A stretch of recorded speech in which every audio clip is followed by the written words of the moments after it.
Assalamualaikum warahmatullahi wabarakatuh. Perkenalkan kami dari kelompok 5.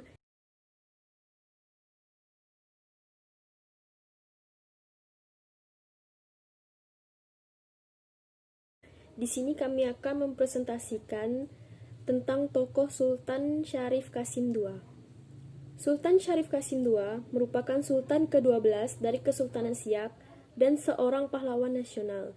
Beliau lahir pada tanggal 1 Desember 1893 di Siak Sri Indrapura dan mangkat pada tanggal 23 April 1908 di Pekanbaru Riau dalam usia 74 tahun. Ayah beliau adalah Sultan ke-11 yang bergelar Sultan Asy-Syaidi Syarif Hasim Abdul Jalil Syaifuddin dan ibunya adalah permaisuri kesultanan bernama Tengkuyuk. Semasa kecil, sampai umur 12 tahun, Syarif Qasim dididik dalam lingkungan istana meliputi aspek fisik, mental spiritual, kerohanian, dan kecerdasan.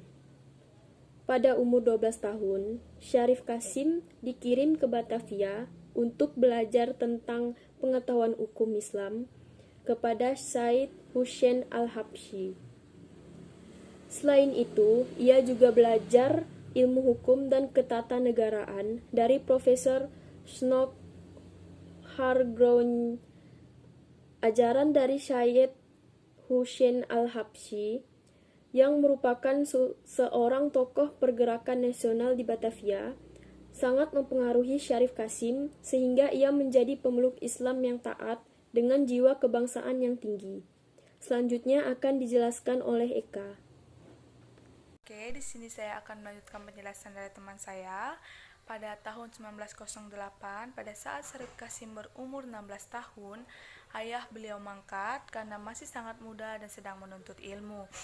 Syarif Qasim sendiri tidak langsung dinobatkan menjadi sultan, tetapi setelah ia kembali dari Batavia pada umur 21 tahun, pada tanggal 3 Maret 1915, Syarif Qasim dinobatkan menjadi Kesultanan ke-12 Kerajaan Siak dengan gelar Sultan Syarif Qasim II.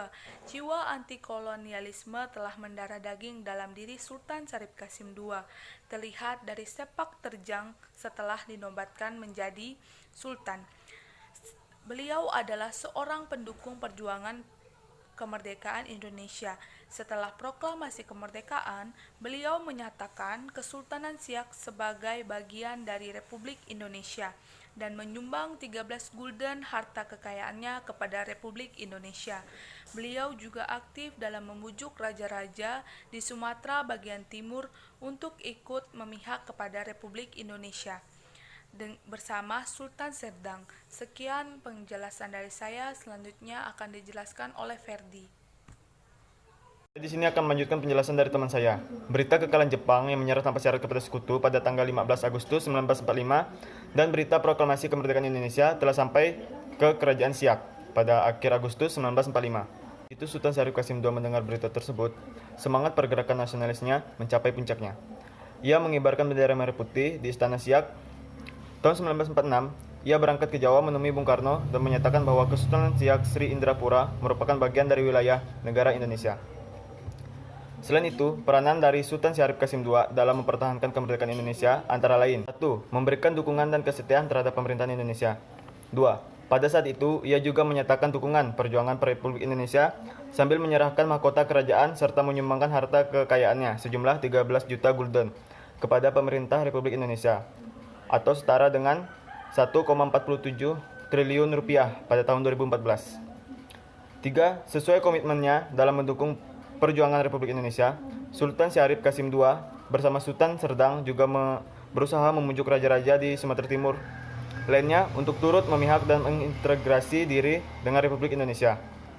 4. Membentuk Komite Nasional Indonesia di Siak.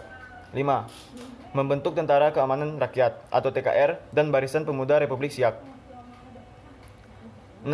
Menyerahkan kembali 30% harta kekayaannya berupa emas kepada Presiden di Yogyakarta bagi kepentingan perjuangan.